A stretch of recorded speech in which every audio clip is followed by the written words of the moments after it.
are here at Joy Fantastic. It's Tuesday, January 26th, 2021, and it's a beautiful sunny day, but it's going to rain about 6 inches starting tomorrow. We're here with Chris King from Cosecha Farming. Hello. Hi, and we wanted to talk about pruning, and we want to first ask, do you prune differently based on wine style and variety at a single site like this where we have Chardonnay, Pinot Noir, and Syrah? What do you think? Well, yeah, absolutely.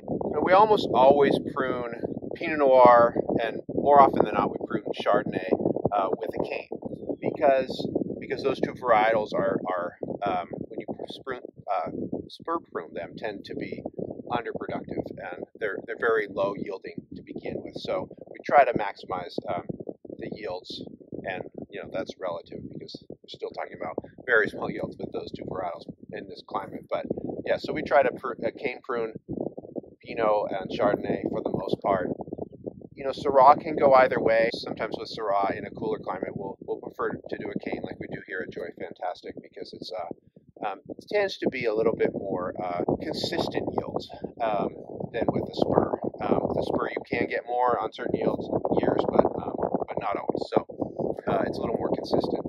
And the pruning style, for sure, we can very much affect the wine quality by how we prune. Mostly by targeting the yields, and the yields, of course, will translate to quality. So if we want something that's elegant and concentrated as possible, then we'll limit the yields and prune, leave a shorter cane and fewer buds, which will translate to a lighter crop. Yeah, fewer flowers. I've always thought of this as an area that we basically kind of have to farm for quality, because quantity is challenging, especially with Pinot Noir and Chardonnay. Absolutely. If you're getting 2.5, 3 tons an acre, you should be a pretty happy camper. Yeah, right. Which you go 10 miles inland, and that's a light yield.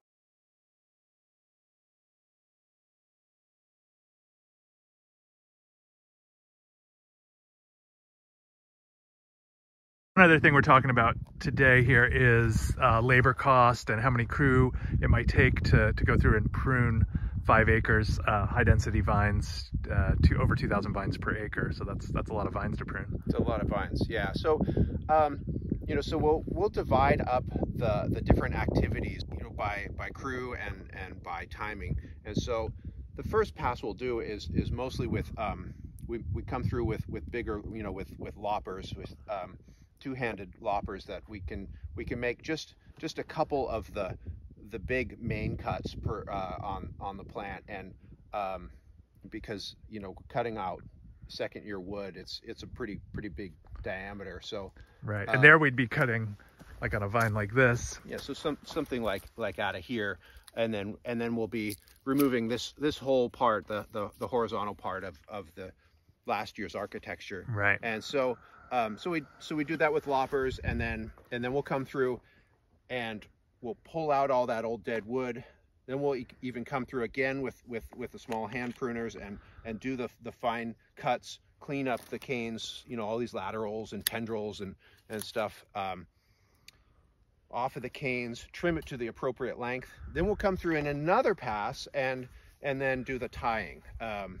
So you see here those little twist ties, and sometimes we'll just use a little paper tie like these guys. Sometimes we'll use a little we have some mechanical tying machines that cut the time in half for tying.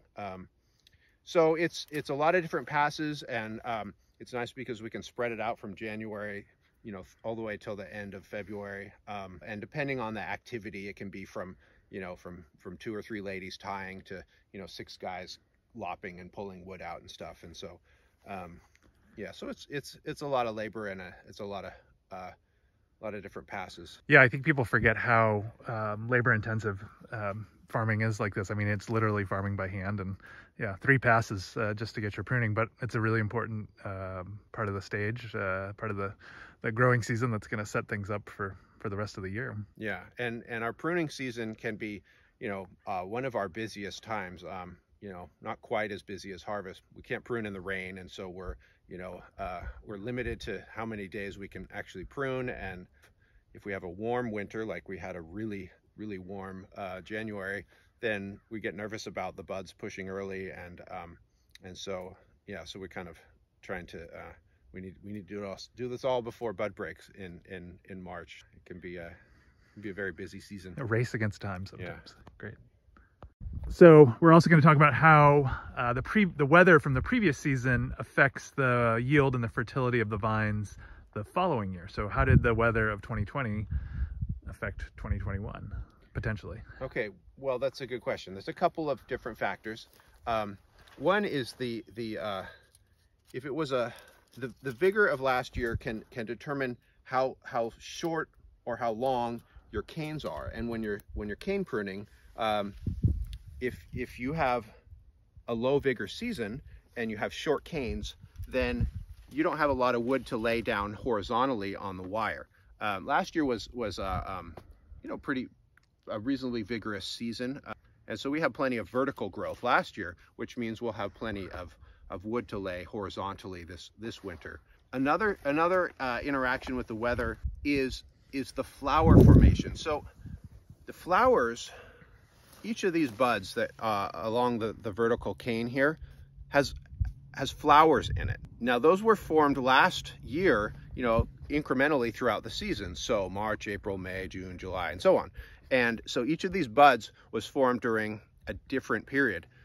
Depending on the weather conditions when that bud formed, the flower inside of it will potentially be much bigger if it formed during warm weather.